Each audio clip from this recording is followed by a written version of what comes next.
नमस्कार, आदाब। Crime petrol Dastak में आप सभी का स्वागत है।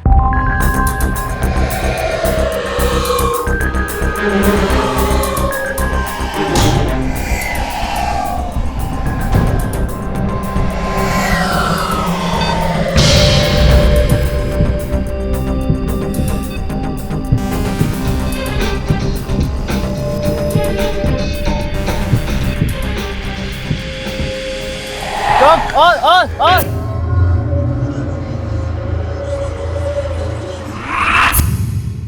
एक जंगल, एक आदमी, एक सांप और एक दुर्घटना।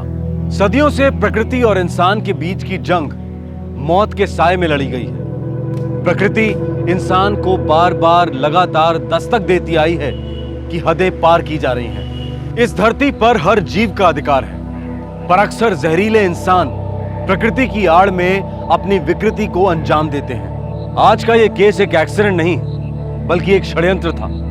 एक हत्या थी जिसमें एक सांप को मौत का औजार बनाया गया। मार्च 2010, नागपुर, महाराष्ट्र।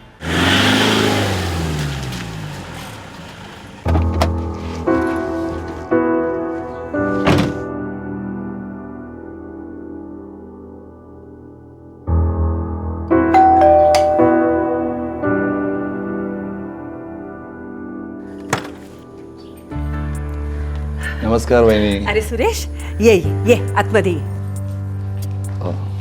वहिनी, साहेबांनी पाठवलंय. साहेब खुद नहीं आ सके क्या? काय फर्क पड़तो आई? बाबा का नहीं आना कोई नई बात तो नहीं है ना. नमस्कार. तसा नहीं है संजय बाबा. साहब माहूर गांव गए कुछ जमीन के सिलसिले में. मैं समझती हूँ सुरेश, तुमने पैसे लाए, ये तो बड़ी बात है. ये तो मैं. हो बेटा, ये पैसे बैंक में डिपॉजिट कर दो. अरे अंदर का ये गुस्सा, ये जहर थूक दे बेटा. जो हुआ सो हुआ. कड़वी यादें जिंदगी खराब कर देती है बेटा. झालं प्रवचन. आई कुछ किताबें खरीदूंगी. संजय का अभी भी पैसे दिए, लेना उसी से. क्या दादा, सुबह सुबह मूड ऑफ? एक पे कितना चाहिए? 2-4 लाख? नहीं, अभी 500 ही काफी है. क्या भीख के पैसे हैं ये? साहब ने भेजे हैं. साहब को बड़ी चिंता रहती है हमारी. बीच बीच में दिल मेहरबान हो जाता है तो भेज देते हैं. छोड़ो ना दादा, क्या एक ही बात को लेकर आपका रिकॉर्ड बजता रहता है. मुझे ना फुल कॉन्फिडेंस है कि एक दिन ये पैसे चिल्लर होंगे और हम इतने बड़े हो जाएंगे कि आप सोच भी नहीं सकते. तब तक भीख के पैसों पर जिंदा रहना होगा ना. क्या दादा, आप क्यों इतनी नफरत पालते हैं? क्योंकि मेरा हक, तेरा हक और आई का हक, हम तीनों का हक एक नेवला निकल गया है. और जब तक मुझे मेरा हक नहीं मिलता ना, तब तक मैं नफरत पालूंगा बॉस. जम के पालूंगा. ये तो मैं.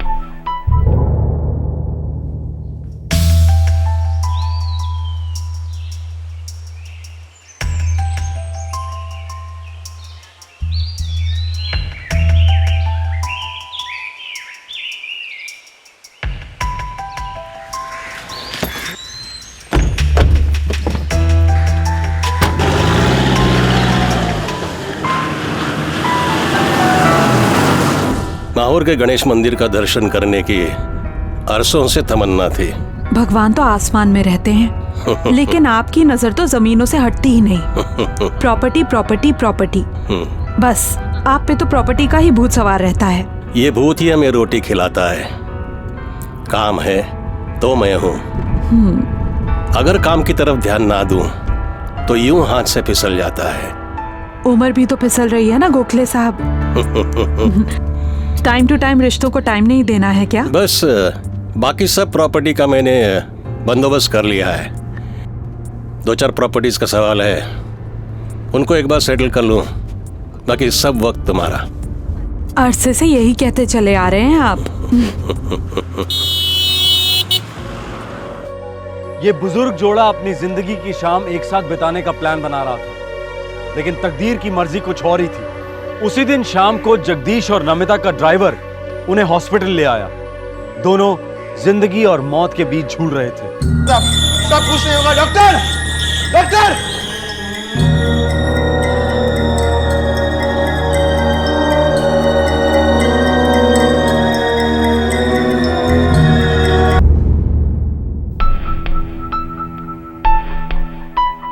आई एम सॉरी, मैं किसी को बचा नहीं सका। उन दोनों की मौत हो चुकी है। दरअसल तुम जब उन्हें यहाँ लाए थे तब वो दोनों मर चुके थे। सिस्टर, पुलिस को फ़ोन करो, ये पुलिस केस है। Okay sir. हॉस्पिटल पहुंचने से पहले ये दोनों मर चुके थे। थोड़ा जल्दी पहुंचते तो शायद हम इन्हें बचा सकते। फैलता है, ये देखिए, वही जहर, वही सांप। और इन दोनों को उनका ड्राइवर यहाँ लेकर आया।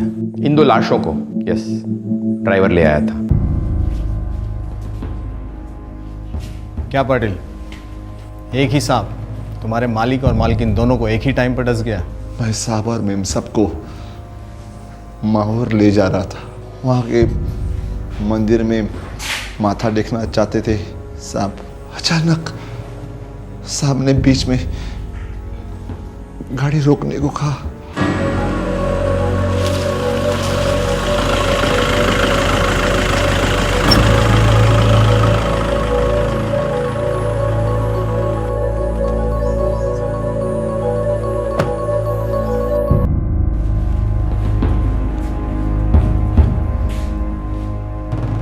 जगदीश साहब को टॉयलेट करना था। कितना सुंदर और शांत वातावरण है ना यहाँ का। पूरा बचपन मैंने इन्हीं खेतों में गुजारा है। ये खेत आपको वापस बुला रहे हैं गोखले साहब। कह रहे हैं अपनी नमिता के साथ यही रह जाओ हमेशा के लिए।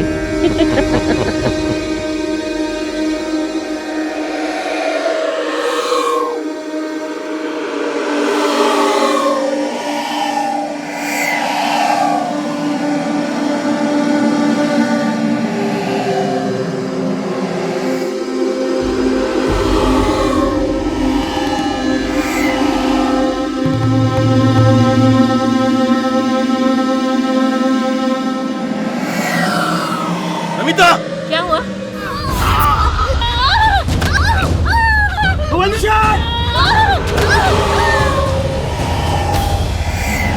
मैंने ताबड़तोड़ साहब और मेम सबको गाड़ी में डाला और फुल स्पीड में नागपुर ले आया। अस्पताल में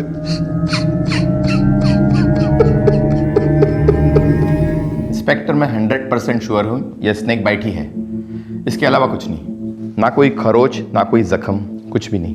मतलब ये एक एक्सीडेंट केस है, एक अननेचुरल एक्सीडेंट। एक ही सांप ने दो इंसानों को एक के बाद एक डस लिया। ऐसा ही हुआ है। ठीक है, पोस्टमार्टम रिपोर्ट तो आप हमें भिजवा दीजिए और इन दोनों लाशों को फैमिली के हवाले कर दीजिए।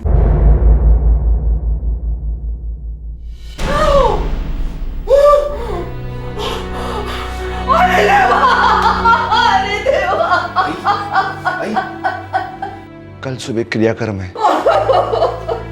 संजय बाबा, आपको आग देनी होगी। आग लगाए कई साल हो गए पाटिल, और कैसी आग? मुझे यह बात कहने की हिम्मत कैसे की तुमने? इस घर से कोई मरा हुआ मुंह देखने नहीं आएगा। दफा हो जाओ यहां से। आग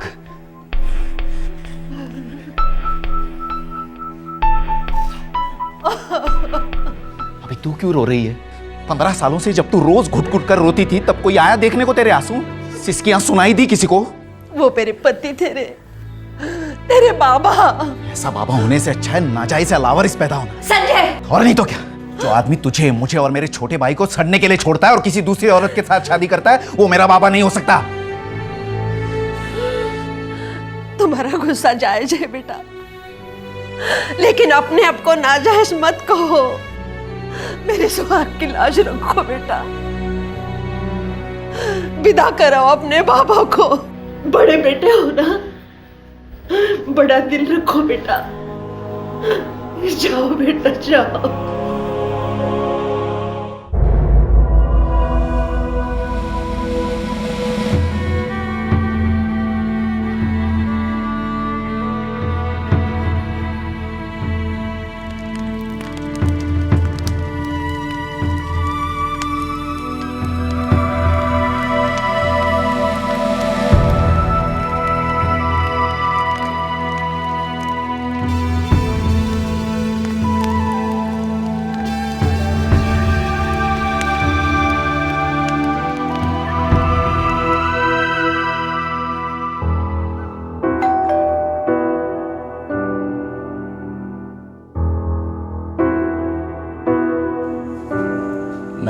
एडवोकेट महात्रे हूँ। मिस्टर जगदीश गोखले मेरे क्लाइंट थे। आइए ना, अंदर आइए। दरअसल मुझे उनके बड़े बेटे संजय गोखले से बात करनी। गोखले ने लगभग अपनी सारी संपत्ति उस बिल्डर को बेच दी थी।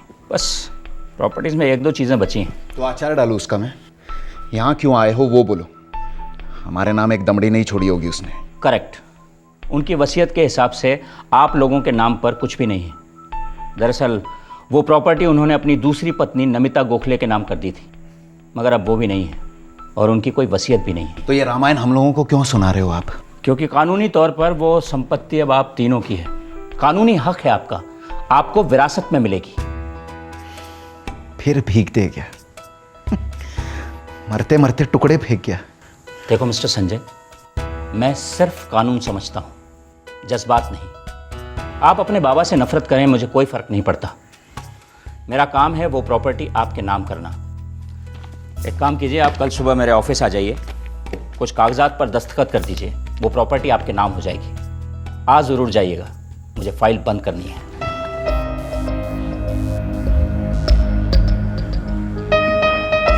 अजीब खेल है तकदीर का, नहीं?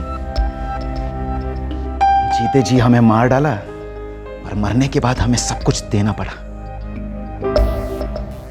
बहुत तकलीफ होती होगी उसकी आत्मा को, और उससे भी ज्यादा उस औरत की आत्मा को। अच्छा हुआ।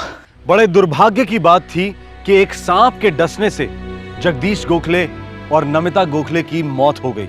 दोनों प्रकृति का नजारा एंजॉय कर रहे थे कि अचानक झाड़ी से एक अज्ञात जहरीला, महाजहरीला सांप निकलता है और दोनों को बारी बारी से डस लेता है और वहां से निकल जाता है। भगवान के दर्शन के लिए निकला यह जोड़ा सीधे मौत के घाट पहुंच जाता है। वैसे देखा जाए तो एक असाधारण एक्सीडेंट, लेकिन पुलिस की नजर भी तो असाधारण होती है। चाहे जितना भी हल्का क्यों ना हो, जुर्म का साया नजर से चूकता नहीं। साहब दो तगड़ी प्रॉपर्टीज, दोनों नागपुर के बिल्डर को बेची गोखले ने। पहली अभिषेक बिल्डर को, दूसरी वामन बिल्डर को। मतलब जगदीश गोखले के अकाउंट में बाढ़ आई होगी पैसों की। जबरदस्त साहब, और अपने पीछे एक बहुत बड़ा बंगला भी छोड़ गए हैं। भागकर ये जगदीश गोखले और नमिता गोखले, इन दोनों के कितने बच्चे हैं? एक भी नहीं, लेकिन पहली बीवी से 2 बच्चे हैं, संजय और अभय। लेकिन प्रॉपर्टी सारी नमिता गोखले के नाम पे थी। अभी नमिता गोखले की डेथ हो गई है, तो बाय डिफॉल्ट ये प्रॉपर्टी संजय, अभय और उनकी माँ के नाम पे जाती है। और सांप को तो प्रॉपर्टी से कुछ लेना देना था नहीं। हो सर। और एक और बात अटपटी है। क्या? मैंने गोखले के वकील से बात की। उसने बताया कि 6 महीने पहले गोखले की पहली बीवी से जो पहला लड़का है संजय, वो गिरफ्तार हुआ था। किस चार्ज में? उसने गोखले की एक प्रॉपर्टी बिना बताए बेची थी, 2 करोड़ में। और एक बाप ने अपने ही बेटे पे केस कर दिया होगा। हो सर। नागरकर, शहर में कुछ काला है। मुझे लगता है ये एक्सीडेंट हुआ नहीं, करवाया गया। साहब एक बात समझ नहीं आती कि एक सांप एक बार में 2 लोगों को कैसे डस सकता है? यही तो हमें पता करना है नागरकर। हाँ, मैंने बाबा की एक प्रॉपर्टी बेची थी। बाबा ने पुलिस भेजी और मुझे गिरफ्तार करवाया। मैंने 2 करोड़ रुपए बाबा को लौटा दिए। हाँ, मैंने ऐसा किया। ऐसा क्यों किया? क्योंकि मुझे भीख लेना मंजूर नहीं था। कोर्ट ने जितना मेंटेनेंस बोला था उसके ऊपर 1 पैसा नहीं देते थे बाबा। तुम्हें भीख मंजूर नहीं था, लेकिन और पैसों की भूख थी तुम्हें। वो हक था हमारा, मेरा, मेरी माँ का, मेरे भाई का, हम तीनों का। इसलिए तुमने जुर्म किया और अपने ही बाबा के सिग्नेचर की फॉर्जरी की। हाँ, की। तो केस अब कोर्ट में है। जिस दिन तुम्हारे बाबा को और नमिता गोखले को सांप ने डसा, उस दिन तुम कहाँ थे? मैं नागपुर में था। और देखिए इंस्पेक्टर, अगर आप मुझ पर शक कर रहे हैं ना, तो आप अपना और मेरा वक्त बर्बाद कर रहे हैं। ना मैं सांप हूं, ना सपेरा। लेकिन जहर तो कूट कूट कर भरा है तुम्हारे अंदर। फिर मरना मुझे चाहिए था ना। मैं चुपचाप जहर पीता रहा और जिंदा रहा। बाबा और उस औरत को अपने किए की सजा मिल गई।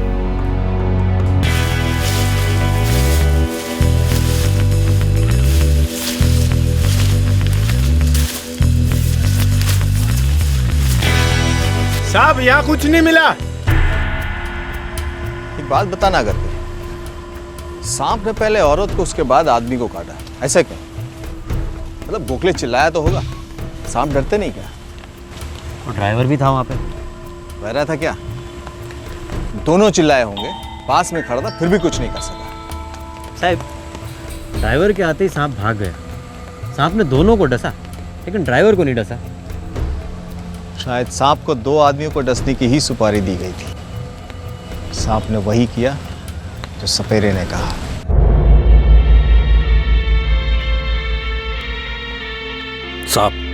सांप के दिल में झांकना इतना आसान नहीं होता। वो कब क्यों किसे डस ले ये तो सिर्फ सांप को ही पता होता है, और वो भी एक जंगली सांप, बिन सपेरे का सांप। सांप ने पहले औरत को हाथ पर डसा, उसके बाद आदमी को पैर पर, और फिर ड्राइवर के आते ही वहां से भाग गया। सांप, दुनिया सांपों से डरती है और सांप भी दुनिया से डरता है। ये भी डर गया होगा, लेकिन यह सांप इतना डरपोक मालूम नहीं होता। शायद जंगली होगा इसलिए। तुम्हें क्या लगता है? सांप, छोटा मुआ बड़ी बात। बचपन से लेके आज तक इन सांपों के साथ बड़ा हुआ हूं। मैं आपको एक बात जरूर कहूंगा कि सांप बिना किसी कारण के किसी को नहीं डसता। अक्सर सांपों में इंसानियत होती है, लेकिन इंसान काफी जहरीले हो सकते हैं। नागरकर, जंगल में सांप मिलने से रहा, हमें कंक्रीट के जंगल में ही उसे ढूंढना होगा। साहब, मैंने वो ड्राइवर पाटिल के पीछे कांस्टेबल लगा दिए। उस बंदे की आंखें झूठ बोलती हैं। हम फन उठाएंगे तो साले की जुबान सच बोलेगी।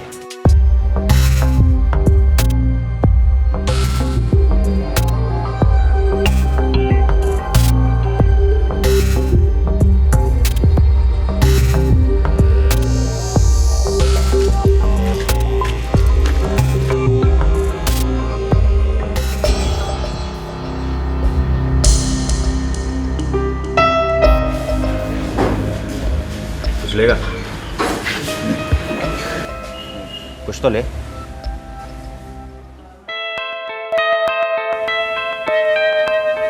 तुम सही जा रहे हो, ऐसे ही चलते रहो बस। हो सकता।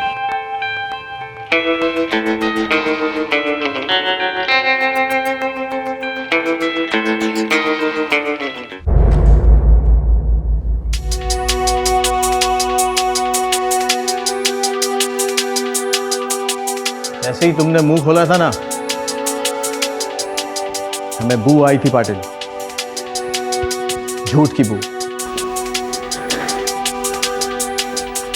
3 साल तक तुमने जगदीश की ड्राइवरी की, फिर अचानक ये यूटर्न क्यों? मैं सच बोलता हूँ साहब और मेम साहब को सांप ने डसा। तो हमने कब कहा कि सांप ने नहीं डसा था? लेकिन ये सांप वहां अपने आप आया नहीं था, इसे वहां लाया गया था। क्यों?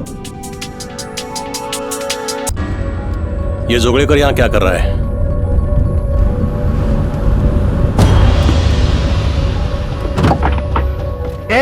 चुपचाप उस गाड़ी को पीछे कर। ए जोगड़ेकर, ये क्या मजाक है? खतरनाक मजाक है। जैसा बोला है वैसा करो, नहीं तो मरो। अरे गाड़ी चलाना आगे। अरे क्या हो रहा है?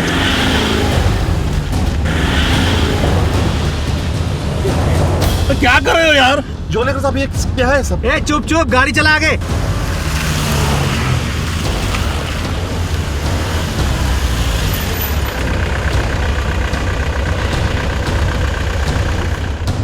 निकलो, चलो।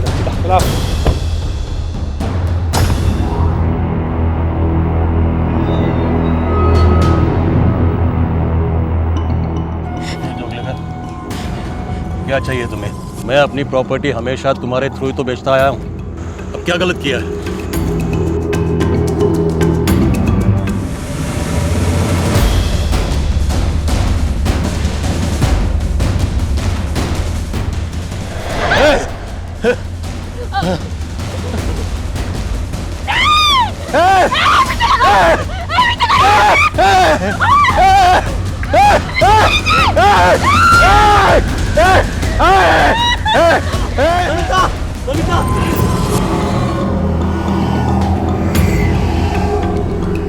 तू क्या बोलेगा, तुझे याद है ना? हाँ साहब, झाड़ियों में से सांप आया, सांप और मेम सबको डस गए। इसी बात पे अड़े रहना, तुझ पे कोई शक नहीं करेगा और हमारा तो चांस ही नहीं बनता। अगर तूने मुंह खोला तो फिर सांप मुंह खोलेगा। तेरे बीवी तेरे बच्चे ऐसे ही पड़े मिलेंगे फड़फड़ा के मरे हुए, समझा? हाँ साहब। साहब उन्होंने बोला था कोई शक नहीं करेगा। बहुत खतरनाक लोग हैं वो सब। धमकी सच हो जाती अगर मैं सच बोलता। मेरी बीवी है साहब, छोटे छोटे बच्चे।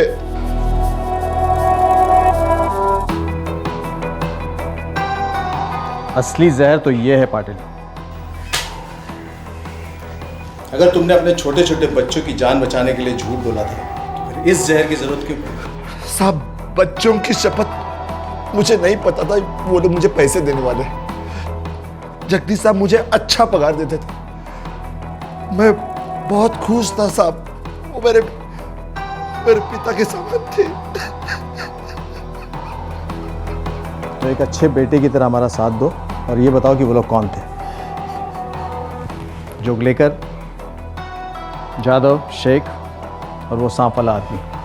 वो सांप वाले आदमी को तो मैं नहीं जानता, लेकिन हाँ जोगलेकर, जाधव और शेख सांप को अच्छी तरह से पहचानते थे। हमेशा घर आना जाना था उनका। कुछ प्रॉपर्टी का लेना देना था। नागपुर के जितने स्टेट एजेंट्स, ब्रोकर्स और दलाल हैं इन सब की छानबीन शुरू करो। हो सके जोगलेकर, जादव और शेख, इन तीनों सांपों की केचुड़ी धरने का टाइम आ गया है। अब यह बिल्कुल साफ हो गया था कि यह सांप सांप नहीं बल्कि जहर की गोलियों से भरी हुई बंदूक थी, जिसे इन तीनों के कहने पर एक चौथे ने चलाया था। इन तीनों हत्यारों तक पहुंचना मुश्किल नहीं था। 24 घंटों के अंदर इन तीनों हत्यारों को पुलिस की हिरासत में लिया गया।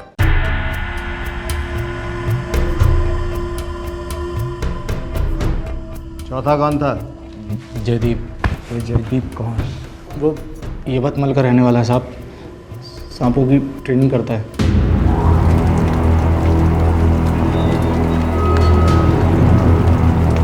देखो, सांप को पकड़कर उसे पालतू बनाना अलग चीज है, पर जहरीले सांप से किसी का खून करवाना रिस्क है। किसको रिस्क है रे? सभी को, और सबसे ज्यादा मुझे। 25,000 में तेरा रिस्क कम होगा क्या? 25,000 क्या है आज के ज़माने में? आजकल सांप पकड़ना ही जुर्म है, चुपके से करना होगा। ऊपर से उसका जहर भी ना निकालो, और सबसे बड़ी रिस्क यह है कि मर्डर केस में शामिल हो जाओ। 25,000 आप ही सोचिए। हमारे पास सोचने का टाइम नहीं है, तुम अभी सोच कर बताओ, फिगर बोलो। कम से कम 2 पेटी लगेगा। अपने को 2 लाख पर पड़ेगा क्या? डन कर दे, कम से कम करोड़ों का माल हाथ लगेगा। डन कर दे। हमें 2 पेटी मंजूर है, 50,000 अभी, बाकी काम के बाद। नहीं, 1 पेटी अभी, 1 काम होने के बाद। बुढ़ा बुढ़ी दोनों चिता पे होंगे, गारंटी मेरी। ठीक है। जगदीश गोखले के साथ क्या डीलिंग थी तुम लोगों की? हम उसकी प्रॉपर्टी के लिए ग्राहक ढूंढ के देते थे साहब। जाहिर है तुम लोगों को इसकी दलाली मिलती होगी। 2%। उसको मारने से क्या फायदा था तुम लोगों का? हैं? सुनाई नहीं दिया?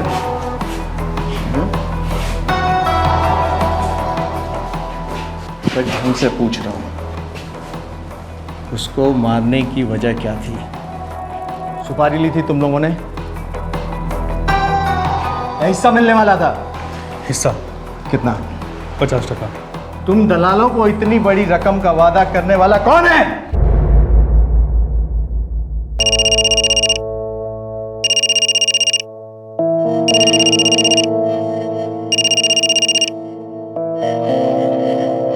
हेलो। हाँ मैं ऑफिस में ही हूँ, आ जाइए।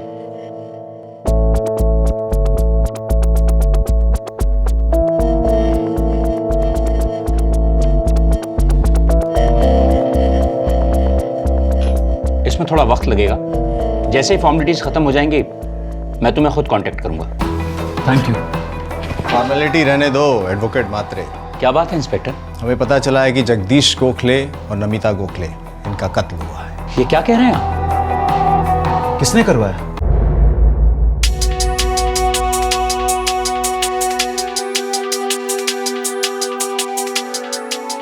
ऐसा केस हम पहली बार देख रहे हैं। मर्डर का हथियार जहरीला सांप। लेकिन अलग अलग बंदूकों और गोलियों की तरह जहर भी अलग अलग तरीके के होते हैं। एक होता है नफरत का जहर और एक लालच का। तुमने सांप में कौन से जहर की गोली भरी थी संजय? लालच या नफरत? तुम्हारी मारो। हिम्मत कैसे हुई तुम्हारी? किससे पूछकर तुमने प्रॉपर्टी बेची? वो प्रॉपर्टी मेरी है, बेचू दान में दूं, जो दिल में आए करूं। वो प्रॉपर्टी मेरी है, सिर्फ मेरी। गलत। वो पहले दादाजी की थी, फिर आपकी हुई। मेरा अब उस पर हक बनता है। जब तक मैं ना दूं हक नहीं बनता। अहो चूक झाली त्याची, गलती हुई लड़के से। देवयानी, गलती और जुर्म इसमें फर्क समझो। इसने मेरी पीठ पीछे फॉर्जरी करके 2 करोड़ की प्रॉपर्टी बेची है। कम से कम 7 साल की सजा होगी इसे। चुपचाप सारा पैसा लौटा दो, वरना कोर्ट ले जाऊंगा। हाथ जोड़ती हूँ, ऐसा मत कीजिए। देवयानी, एक चोर के लिए क्यों अपने आप को इतनी तकलीफ देती हो? अरे नालायक है ये। हाँ, नालायक हूं मैं, लेकिन क्यों हूं नालायक? क्योंकि मेरा बाप मुझे लायक नहीं समझता, मेरी माँ को और मेरे भाई को लायक नहीं समझता। कूड़े कचरे की तरह उठाकर फेंक दिया और दूसरी औरत के साथ शादी कर ली। यही है तुम्हारी लायकी। फोड़ा ना। इस मामले में दखल देने की औकात नहीं है तुम्हारी। उस बिल्डर से जो पैसे लिए थे ना, चुपचाप वापस कर दो, वरना कोर्ट ले जाऊंगा। सजा होगी तुम्हें। 15 सालों से सजा हो रही है हम सबको, और क्या सजा दिलवाओगे आप?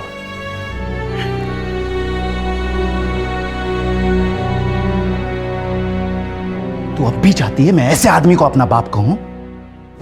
रत्ती भर की शर्म नहीं थी बूढ़े को। इतनी सारी प्रॉपर्टीज थी, मुझे उनमें से पिद्दी सी भी जमीन नहीं दे सका। सारी जिंदगी कंजूसी करता रहा। कोई मायने नहीं रखती उसकी जिंदगी मेरे लिए।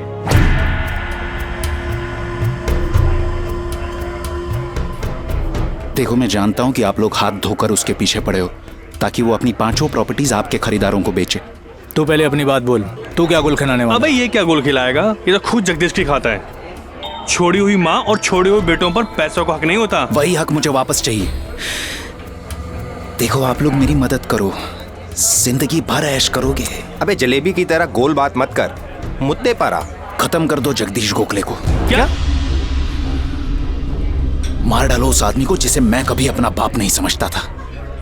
वो और वो दूसरी औरत है ना, दोनों को खत्म कर दो। देखो, फिर प्रॉपर्टी मेरी माँ और हम भाइयों की होगी। प्रॉपर्टी में से आधा हिस्सा आप लोगों का, लेकिन पहले उन दोनों का सफाया कर दो। तुझे क्या हम सुपारी वाले लगते हैं? धाम धाम धाम खत्म कर दिया तेरे बाप को, हैं? वो मेरा बाप नहीं है, प्लीज। हम लोग भी खूनी नहीं है। खून होगा ही नहीं तो मरेगा कैसे? हवा खाकर? जहर खाकर। और जहर कौन खिलाएगा? सांप। सर्पमित्र जयदीप को मैं पहले से जानता था।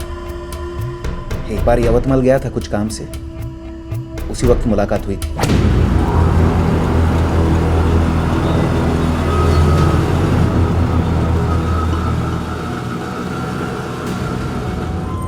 ये क्या लेकर घूम रहे हो भाई? सांप वाप है क्या? सांप के पेटी में सांप ही होगा ना, लेकिन आप डरिए मत, ये सांप जहरीला नहीं है, काटेगा नहीं। अच्छा, सपेरे हो क्या? नहीं, मैं सर्प मित्र हूँ। बचपन से मेरी सांपों के साथ दोस्ती है।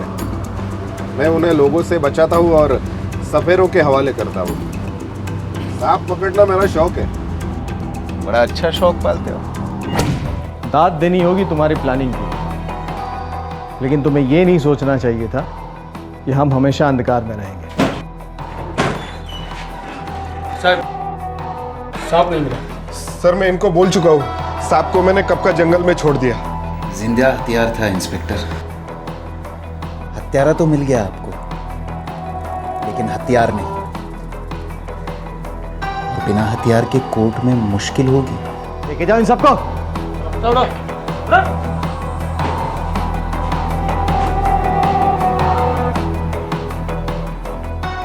एक सॉलिड केस बनाओ इन सब पर,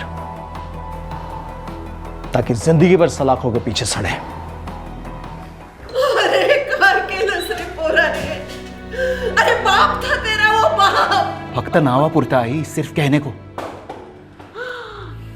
पति नहीं था तुम्हारा, तलाक दे चुका था तुम्हें, कुछ नहीं लगता था तुम्हारा। अरे क्या किया तूने? काय केलंस तू हे? आता कशाला रडतेस? देवा परमेश्वरा, अरे क्या हुआ है? ये क्या हुआ? क्या हुआ?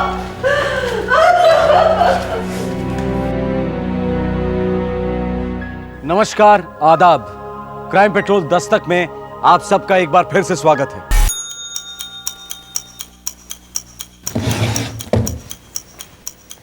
मेन साहब। हाँ, मैं जरा बाजार से सब्जी लेकर आती हूँ। ठीक है, जल्दी आना, देर मत करना। जी मेन साहब।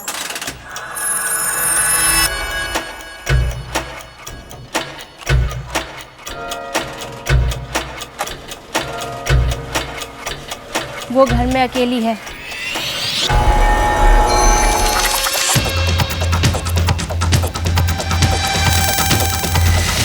अरे तुम अंदर कैसे आए? मैंने तो डोरबेल की आवाज ही नहीं सुनी।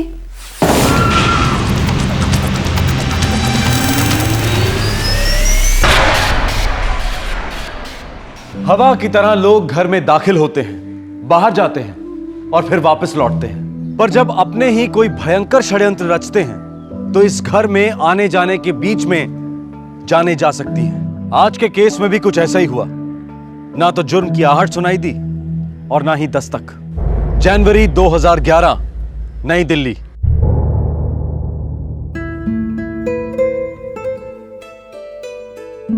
सुधा, पक्का तुम पूरी तरह खुश हो ना इस फैसले से? हाँ शंकर, मुझे कभी डाउट मत करना।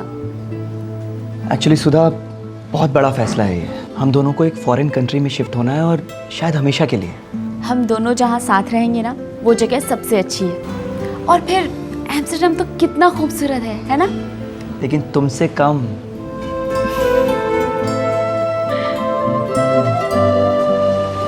अच्छा सुधा, मैं चलता हूँ, शाम को मिलते हैं। बाय।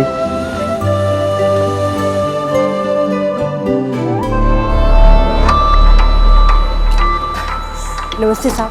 नमस्ते।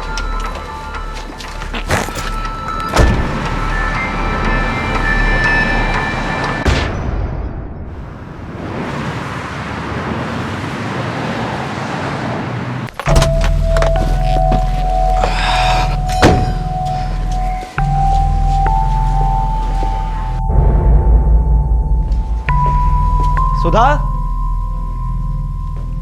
सुधा,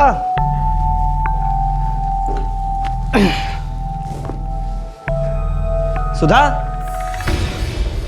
कहाँ हो सुधा? सुधा, सुधा, सुधा, सुधा, सुधा, सुधा, जवाब दो। सुधा!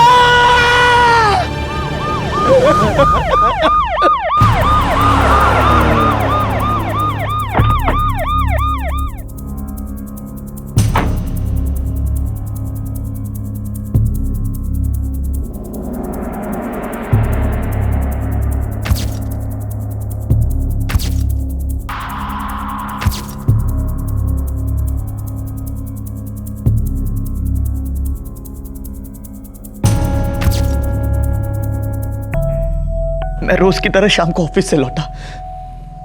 घर आया तो बाहर का दरवाजा खुला हुआ था। अंदर आया तो देखा सुधा इस हालत में पड़ी हुई थी। सर, चोरी या लूटपाट जैसा कुछ भी नहीं है। अलमारी में सब कुछ सही सलामत है। ऐसी और कोई चीज गायब है जो हमारी नजर से चूक गई हो? जी, मेरी बीवी का मोबाइल और उसका लैपटॉप कहीं दिखाई नहीं दे रहा है। आपको कैसे पता चला कि मोबाइल और लैपटॉप गायब है? सर, मैं हमारी नौकरानी गीता को फोन करना चाह रहा था। उसका नंबर सुधा के मोबाइल फोन में होता। मोबाइल ढूंढा लेकिन कहीं नहीं मिला। सुधा ने अपने सभी नंबर्स लैपटॉप में भी सेव किए थे, लेकिन लैपटॉप भी कहीं नहीं दिखा। तो अपनी पत्नी की लाश देखकर आपको नौकरानी को फोन करने की क्या सूझी? इंस्पेक्टर साहब, हमारी नौकरानी गीता दिन भर हमारे घर में रहा करती थी। आज नहीं थी, इसलिए मैं पता लगाना चाह रहा था बस। तो उसके बाद आपने हमें फोन किया? जी। नौकरानी का नाम पता? नौकरानी का नाम गीता है। उसका एड्रेस मैं नहीं जानता, लेकिन हाँ, वो कुछ पिछले 1 महीने से हमारे घर में काम कर रही थी। पत्नी ने कभी बताया नहीं कि किसके थ्रू आई थी? मैं इन बातों पे कभी ध्यान नहीं दिया करता था। आपके बेडरूम में आपकी बीवी की लाश के पास चाय के 3 कप मिले। बेडरूम में 3 कप। ऐसे कोई जान पहचान वाले हैं जो इतने करीब के हैं कि उन्हें आपकी वाइफ के बेडरूम में दाखिला मिल जाए? जी, मुझे इस बारे में कोई आइडिया नहीं है। आपकी पत्नी ने आपको कुछ नहीं बताया? सुधा ने इस बारे में कोई जिक्र नहीं किया। मैंने सुधा को ऑफिस से फोन भी किया था, दोपहर 3 बजे के आसपास। हाँ सुधा, 7 फेब के टिकट्स मिल रहे हैं एम्स्टर्डम के। डील भी अच्छी मिल रही है, लेकिन ये तुम्हारी पैकिंग के हिसाब से ठीक रहेगा ना? हाँ हाँ, हो जाएगी। लेकिन मैं कह रही थी, हाँ कहो ना। अगर हम 2 दिनों के लिए बनारस चलें तो मम्मी पापा से मिल लेती जाने से पहले। Sure, why not. लेकिन आपके माँ बाबूजी भी तो आ रहे हैं ना। स्वीटहार्ट, जितने मेरे पेरेंट्स इंपॉर्टेंट है उतने तुम्हारे पेरेंट्स भी इंपॉर्टेंट हैं। और मेरे पेरेंट्स 5 तारीख को आ रहे हैं, तो हम एक काम करते हैं, 2 को वाराणसी जाते हैं और 4 को वापस आ जाएंगे। तो ठीक है, फिर मैं वाराणसी और एम्स्टर्डम दोनों के टिकट्स अभी ऑनलाइन बुक कर लेता हूँ। ओके ठीक है। इस फोन कॉल के दौरान भी सुधा ने घर में किसी मेहमान के आने के बारे में कोई जिक्र नहीं किया। आप साउथ के हैं और आपकी बीवी वाराणसी की थी? जी, मैं चेन्नई से हूँ। हमारी लव मैरिज हुई थी। सर, लगभग 4 बजे सुधा रमन के सेल पर इस लैंडलाइन नंबर से फ़ोन आया था। ये किसी पीसीओ का नंबर है सर। मेडिकल टीम ने कत्ल का टाइमिंग क्या बताया? सर 5 से 5:30 के बीच। और वो पीसीओ, उसका कुछ सुराग मिला? वो सुधा और शंकर के घर के पास में ही है सर, मारुति विहार में, 10 मिनट पैदल। और वो नौकरानी गीता, उसका कुछ पता चला? नहीं सर, शंकर के डिस्क्रिप्शन के हिसाब से आर्टिस्ट ने स्केच तैयार कर दिए हैं और हम आसपास की बस्तियों में पूछताछ कर रहे हैं। कल सुधा रमन के पेरेंट्स आ रहे हैं वाराणसी से, उनसे बातचीत करनी होगी। जी सर। इकलौती बेटी थी हमारे। जानता हूं मिसेस शर्मा, देखिए अपने आप को संभालिए। हम आपकी इकलौती बेटी के कातिल को ढूंढने की पूरी कोशिश कर रहे हैं। हमारे लिए तो ये बहुत बड़ा शौक है। जानता हूं मिस्टर शर्मा, और मैं ये भी जानता हूं कि कातिल आपकी बेटी को जानता था। कातिल को मैं भी जानता हूं इंस्पेक्टर साहब। कौन मिस्टर शर्मा? उसका पति शंकर। शंकर? वो गलत आदमी है, मेरी बेटी से नफरत करता था। जबकि शादी हुए अभी 6 महीने भी नहीं हुए। लेकिन उनकी तो लव मैरिज हुई थी। आप लोग वाराणसी के हैं और शंकर चेन्नई का। हमें पता था वो वहाँ खुश नहीं थी, और हमने उतना नहीं किया जितना हमें कुछ करना चाहिए था। अब आखिरी बार कब मिली थी अपनी बेटी से?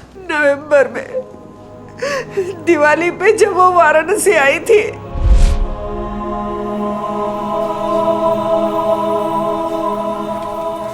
बेटा शंकर क्यों नहीं आया तुम्हारे साथ? तुम दोनों की पहली दिवाली है यहाँ, उसे भी तो साथ आना चाहिए था। पापा वो ऑफिस के किसी काम से बिजी थे। बेटा तू खुश तो है ना? हाँ माँ। सुधा, तुम्हारा चेहरा कुछ, तुम कुछ और तुम्हारी आंखें कुछ और ही कह रही है। क्या बात है? पापा मैं इस बारे में कुछ भी नहीं कहना चाहती। इनफैक्ट मैं अपनी शादी डिस्कस ही नहीं करना चाहती।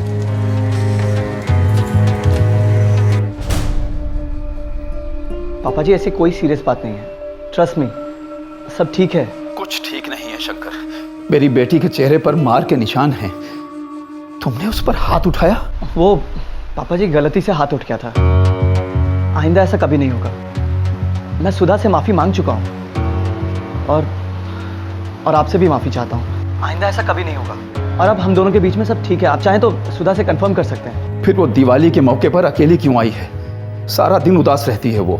दरअसल पापा जी काम की वजह से ऑफिस से छुट्टी नहीं मिल सकी, और सुधा मुझे मिस कर रही होगी, शायद इसीलिए उदास है। बस थोड़ी देर में कॉल करूंगा उसे। थोड़ी देर में क्या से क्या हो जाता है शंकर, मुझे अभी साफ साफ बता दो।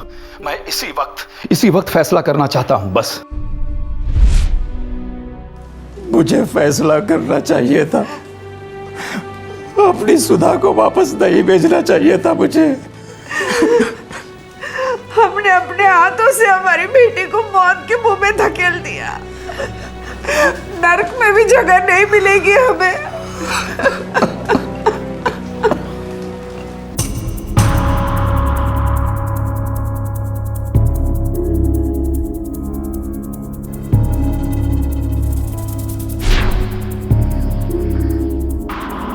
तुम्हारे सास ससुर तुम्हें ही कातिल मानते हैं। मैं भला अपनी पत्नी को क्यों मारूंगा? मारा तो था, हा?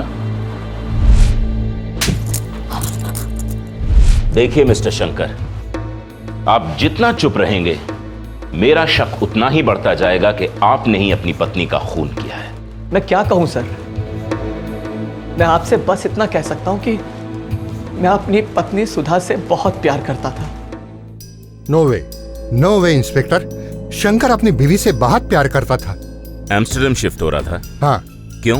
एम्स्टर्डम में हम एक नया ऑफिस सेटअप लगा रहे हैं और उसका हेड होने की ऑफर हमने उसे दी थी और उसने एक्सेप्ट भी कर ली थी। 7 फरवरी की फ्लाइट थी इन दोनों की और 10 फरवरी को उसकी ड्यूटी शुरू भी होने वाली थी। सब कुछ सेट था। पता नहीं अचानक ये 29 जनवरी 2011 सुधा रमन मर्डर की शाम। शंकर कहाँ था? कम ऑन इंस्पेक्टर, मैं आपसे पहले भी कह चुका हूँ, वो किसी का खून नहीं कर सकता, खास करके अपनी बीवी का बिल्कुल नहीं कर सकता। सर, चाय के कप पर जो उंगलियों के निशान मिले हैं वो शंकर के फिंगरप्रिंट से मैच नहीं करते हैं सर। और फोन रिकॉर्ड्स? सर, शंकर ने कहा था कि उस दिन उसने 3 बजे सुधा को फोन किया था। सच है सर, रिकॉर्ड्स में है।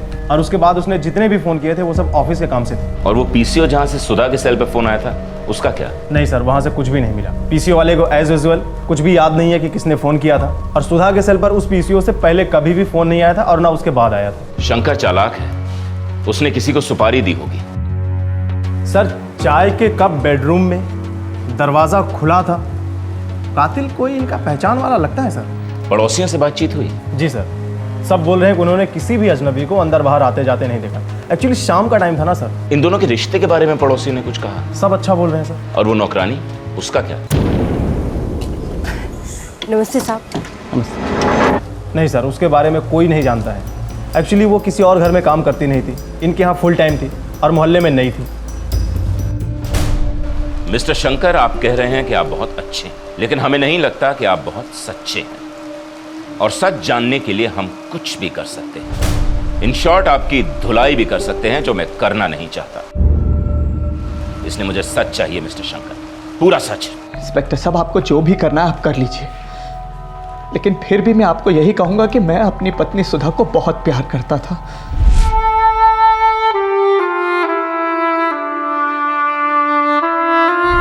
आपके घर कोई जान पहचान वाला आदमी ही आया था मिस्टर शंकर। आपकी नौकरानी भी गायब है, आपको उसके बारे में भी कुछ नहीं पता? नहीं पता सर। तो ऐसी सूरत में मैं खूनी कैसे बनता हूं, आप ही बताइए। क्योंकि आपके सास और ससुर को आप पे शक नहीं, यकीन है कि खून आप ही ने किया है। और ऐसा कोई रीजन नहीं कि मैं भी आप पर शक न करूं। कल से हमारी नौकरानी नहीं आ रही है।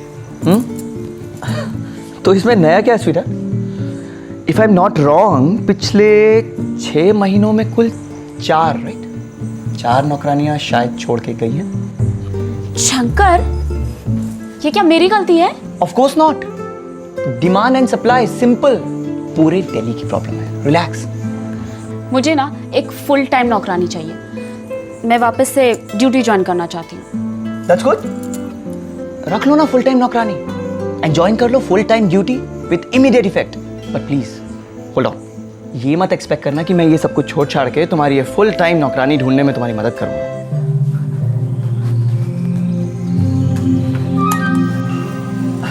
नमस्ते साहब। नमस्ते। मिशन पूरा हुआ लगता है। हाँ, तुम मुझे कुछ ज्यादा ही अंडर एस्टिमेट कर रहे थे। मैंने एक दिन में नई नौकरानी ढूंढ ली। Superb, you are too good. और यही नहीं, गीता मेरे वाराणसी की है, मेरे अपने शहर की, और अब ये मेरा घर संभालेगी। और तुम मुझे संभालना, संभालोगी ना? मुझे मालूम था मिस्टर शंकर कि आप सच छुपा रहे हैं। मैंने आपसे कुछ नहीं छुपाया सर। पहले बोला था नौकरानी का पता नहीं मालूम, अब कह रहे हो वाराणसी की है। वो बस मेरे दिमाग से उतर गया था। पूरी वाराणसी छान मारो, इस गीता का स्केच फ्लैश करो।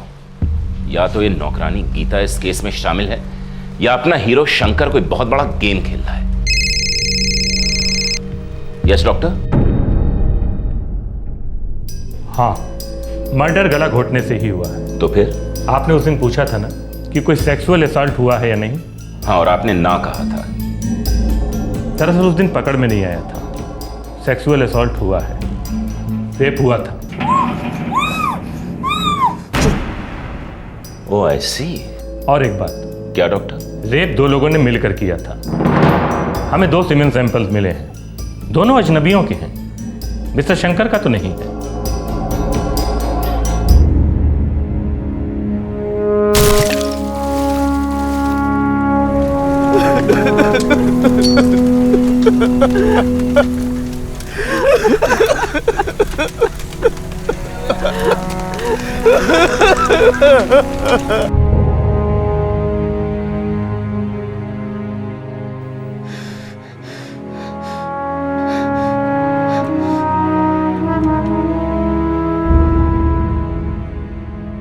इंस्पेक्टर साहब, आप शंकर को ऐसे कैसे बरी कर रहे हैं? वो मेरी बेटी का कातिल है। देखिए, हमने आपके दामाद का अच्छी तरह से इंटेरोगेशन किया है और हमें उसके खिलाफ एक भी ठोस सबूत नहीं मिला कि हम उसे गिरफ्तार कर सकें। तो फिर अगर उसने नहीं किया तो फिर किसने किया है? 2 आदमियों ने, जिन्होंने आपकी बेटी का मर्डर करने से पहले उसका बलात्कार किया। मिस्टर शर्मा, ये क्या कह रहे हैं आप? पोस्टमार्टम की रिपोर्ट से तो ऐसा कुछ भी साबित नहीं हुआ था। अब साबित हुआ है। देखिए, हम भी इंसान हैं, गलती हमसे भी होती है। देर आए दुरुस्त आए, इसलिए हमें यकीन हो चला है कि शंकर इसमें इन्वॉल्व नहीं है। वो बहुत ही चालाक इंसान है, उसने किसी दूसरे से करवाया होगा। क्यों कोई पति अपने पत्नी का मर्डर करने से पहले उसका रेप करवाएगा? नहीं मिस्टर शर्मा, अब हमारा इन्वेस्टिगेशन दूसरी ही दिशा में जा रहा है। क्या मतलब? हमें शक है कि आप ही के वाराणसी से आई हुई नौकरानी का इस केस से बहुत गहरा ताल्लुक है और ये केस बदले के लिए किया गया है। कोई आपकी बेटी से बदला लेना चाह रहा था। लेकिन हमारी बेटी ने कभी किसी का कुछ नहीं बिगाड़ा था। दिल टूटने से दिमाग अक्सर बुरी तरह से बिगड़ जाते हैं मिस्टर शर्मा। आपकी बेटी सुधा का कोई बॉयफ्रेंड था? देखिए, अब सच बोलने की बारी आप लोगों की है।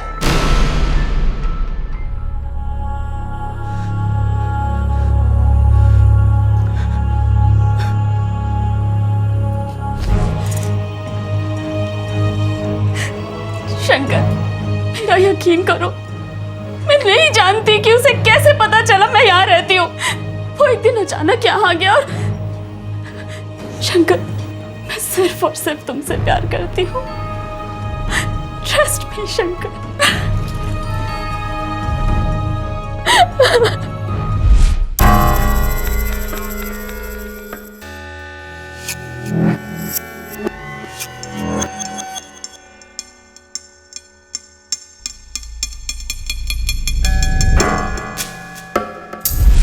आज पहली बार आया था वो? नहीं, फिर? जब हम हनीमून से लौटे थे और तुमने जॉब ज्वाइन की थी और अचानक से मेरे सामने आ गया। चिराग, मेरी शादी हो चुकी है, अब मैं वो नहीं हूं। लेकिन मैं तो वही हूं ना? और तुम सिर्फ मेरी हो सुधा, सिर्फ मेरी। नो चिराग, मैंने शंकर से शादी की है। कैसी शादी? हाँ, 1-2 बार इंटरनेट पे चैटिंग कर ली और शादी कर ली। हाँ, तुम्हारे माँ बाप भी राजी हो गए। मैं इस शादी को नहीं मानता। मैं शंकर से प्यार करती हूँ। और हमारे बीच जो था वो क्या था? वो प्यार नहीं था सुधा। बोलो सुधा, वो प्यार नहीं था। सुधा, तुम सिर्फ मेरी हो और तुम सिर्फ मेरी रहोगी। हमारे वाराणसी में कपड़े की एक दुकान है, उस दुकान के मालिक का बेटा है ये चिराग। वो हमेशा हमारी सुधा को बहकाने की कोशिश किया करता था। लेकिन हमारी बेटी ऐसी नहीं थी, वो उसकी चाल में कभी फंसी नहीं थी। दरअसल जब सुधा ने शादी की तो चिराग को नहीं पता था कि सुधा कहाँ है, किस शहर में है, और हमने भी उसे पता नहीं लगने दिया कि सुधा कहाँ है। लेकिन उसने पता कर लिया और उसके बाद जो उसने किया वो हम उससे उगलवाएंगे। मुझे इस चिराग की पूरी डिटेल्स चाहिए मिस्टर शर्मा, पूरी डिटेल्स। सुधा की हत्या के ठीक 1 महीने के बाद उसके अतीत की प्रेम कहानी पुलिस के सामने उभरने लगी। लेकिन हैरानी की बात यह थी कि सुधा का पति शंकर रमन इस बारे में बिल्कुल खामोश था। लेकिन पुलिस को यह बात जमी नहीं। संदेह होना स्वाभाविक था, क्योंकि जब लोग किश्तों में सच बोलते हैं तब शक का पिटारा खोलते हैं। सामने वाला समझ जाता है कि जितना दिखता है उससे ज्यादा छुपा है। मिस्टर शंकर, चलिए आप भूल गए कि आपकी मेड वाराणसी की थी, लेकिन आपकी बीवी का एक्स बॉयफ्रेंड आपके घर आता जाता था। यह बात आपने हमसे क्यों छिपाई? मिस्टर शंकर, अब बिना कुछ भूले, बिना कुछ छुपाए, सब कुछ जुबान पर ले आइए। इंस्पेक्टर साहब, मैं आपसे पहले भी कहता आया हूं और एक बार फिर कह रहा हूं कि मेरी पत्नी का इस आदमी से कोई लेना देना नहीं था, बल्कि ये आदमी मेरी पत्नी को परेशान कर रहा था। तो आपने अपनी पत्नी की मदद क्यों नहीं की? आखिर पति थे आप उसके, डर किस बात का था? वो अब भी आता है ना इधर, रोज आता है।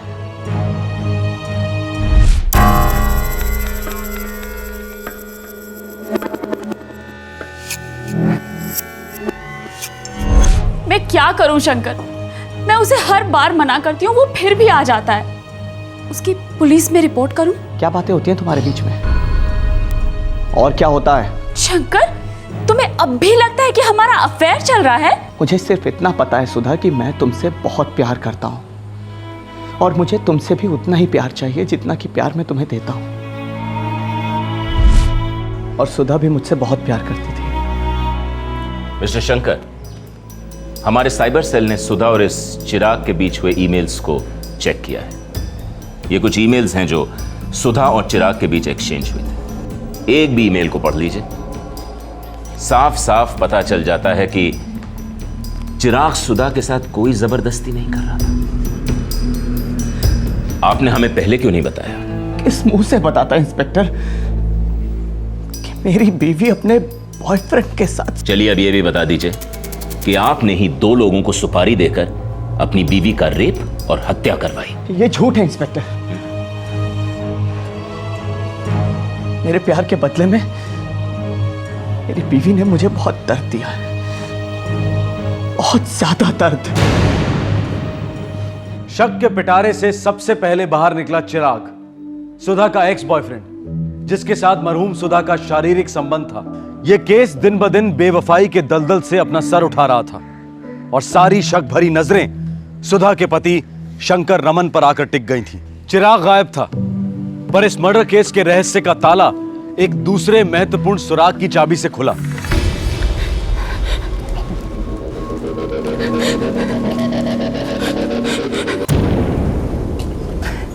नमस्ते साहब। वाराणसी में मिली सर। असली नाम गीता नहीं, जामिनी है।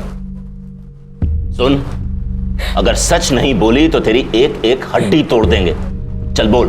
साहब, मैंने कुछ नहीं किया साहब। हाँ? मैंने कुछ नहीं किया। मैं तो सब्जी लेने बाहर गई थी साहब, और जब घर आकर देखा तो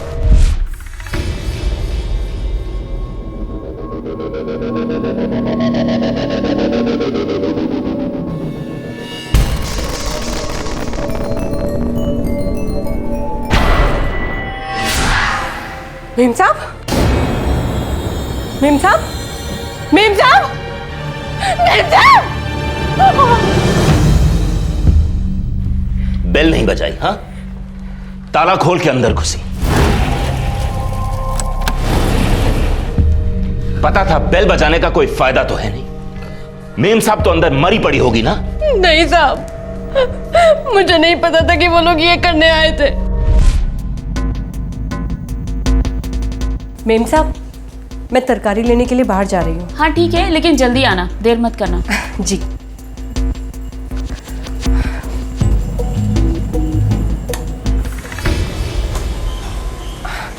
मेम साहब अंदर अकेली है। तू जा।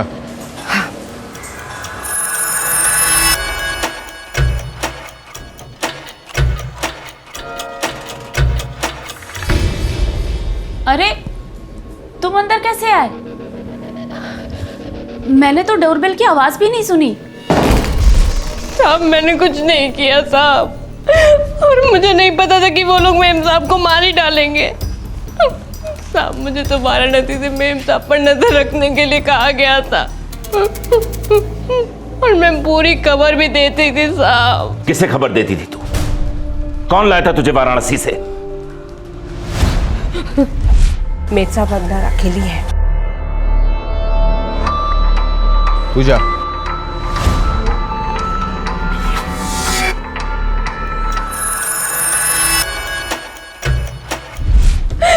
चिराग साहब हमें वाराणसी में मिले थे, बोले अच्छा काम है और अच्छे पैसे भी मिलेंगे साहब। दिल्ली? दिल्ली तो साहब बहुत दूर है। 3 गुना पैसे भी तो दे रहा हूँ। घर की मालकिन जितना देगी उसका दुगना मैं तुम्हें दूंगा। ऐसा क्यों साहब? ज्यादा सवाल मत पूछ, बोल काम करेगी या नहीं? घर के काम के अलावा कुछ गलत काम तो नहीं है ना साहब? कोई गलत काम नहीं है। तुम्हें सुबह शाम घर के काम करने और घर में क्या क्या हो रहा है वो मुझे बताना है। मतलब? घर का साहब कब बाहर जाता है, उनके बीच में क्या क्या बातें होती है, उनमें क्या क्या झगड़े होते हैं, सब कुछ बताना है। इन शॉर्ट जामिनी, तुम्हें मेरे लिए जासूसी करनी है। साहब कोई खतरा तो नहीं है ना? है, मुझसे। अगर मुझसे गद्दारी करोगी तो मार दूंगा। बस चुपचाप ढंग से मेरा काम करती जाओ। माला माल को माला माल। शंकर रमन इस बात से बिल्कुल अनजान था कि उसके घर में काम करने वाली गीता दरअसल उसी के घर में जासूस बनाकर भेजी गई थी। चिराग को सुधा के थ्रू पता चला था कि सुधा को एक फुल टाइम काम करने वाली बाई की जरूरत थी और उसने इसी बात का फायदा उठाया। चिराग चाहता था कि सुधा और वो पहले की तरह एक हो जाएं। सुधा उसकी और सिर्फ उसकी बनी रहे। तो फिर इस हत्या का मकसद क्या था? साहब, ये कांड होने से एक दिन पहले मैं चिराग साहब को मिली थी साहब, और मैंने रोज की तरह उन्हें सारी बातें बताई। साहब, मेम साहब और साहब बाहर गांव जा रहे हैं। घूमने के लिए? नहीं साहब, हमेशा के लिए जा रहे हैं। क्या बकवास करी हो तुम? देश छोड़कर जा रहे हैं साहब। क्यों, कोई और बात सुनी तुमने? शंकर साहब को पता लग गया है कि आप सुधा मैडम से पीछे में घर पर मिलने आते हैं। हमारी किस्मत हमें एक अच्छा मौका दे रही है। मुझे एम्स्टर्डम में पोस्टिंग मिल रही है। एम्स्टर्डम? हाँ सुधा, 4 साल मिनिमम। तुम चलोगी ना मेरे साथ? नहीं आना चाहती तो कोई बात नहीं, मैं तुम्हारे साथ जबरदस्ती नहीं करूंगा। सुधा, तुम चाहो तो उस लड़के चिराग के साथ यह मामला सेटल करके मुझे बाद में ज्वाइन कर सकती हो, या फिर जो तुम्हारा दिल कहता है वो करो। मेरा दिल ये कहता है कि तुम मेरे पति हो और जहां तुम जाओगे मैं भी वहीं रहूंगी, चाहे कुछ भी हो जाए। मैं कल शाम को 4:30 बजे घर पे आऊंगा। तुम कोई भी बहाना बनाना और बाहर चली जाना।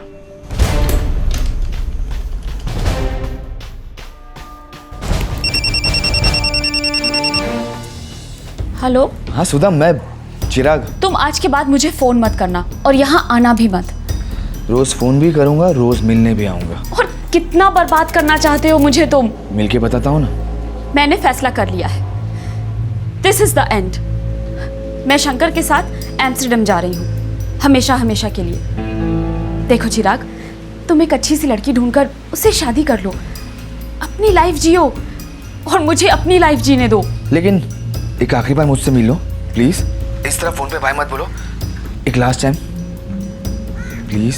ठीक है, एक लास्ट बार। Thank you.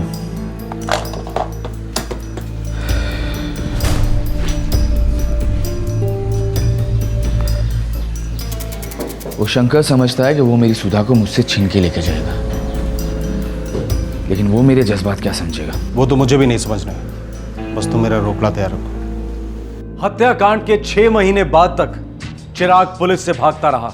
आखिरकार जुलाई 2011 में पुलिस ने उसे वाराणसी में धर लिया, जब वो चुपके से शहर में दोबारा दाखिल होने की फिराक में था।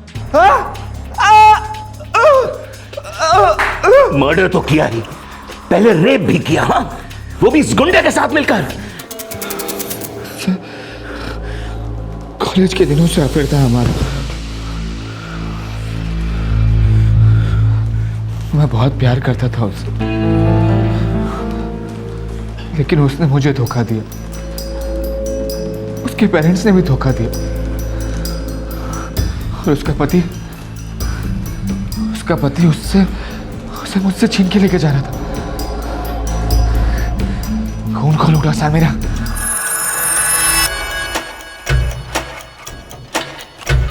अरे तुम अंदर कैसे आए? मैंने तो बेल की आवाज भी नहीं सुनी। मेरे दिल की धड़कन इस बैल से ऊंची, तुम्हें वो सुनाई नहीं देती प्लीज चिराग, हम यहाँ आखिरी बार मिल रहे हैं बाय कहने के लिए। अरे ये कौन है? ये मेरा दोस्त है और पार्टनर भी। सुधा, सुधा तुम मुझे छोड़ के नहीं जा सकती सुधा। सुधा मैं तुमसे बहुत प्यार करता हूँ सुधा, और हम तुम्हें कहीं जाने नहीं देंगे सुधा। ये तुम क्या कह रहे हो? हाँ सुधा।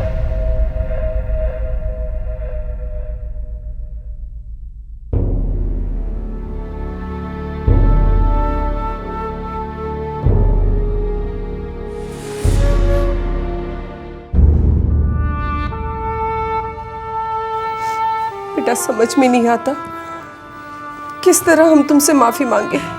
रहने दीजिए मम्मी जी, माफी की कोई जरूरत नहीं। पापा मैं सुधा से बहुत प्यार करता था और करता रहूंगा।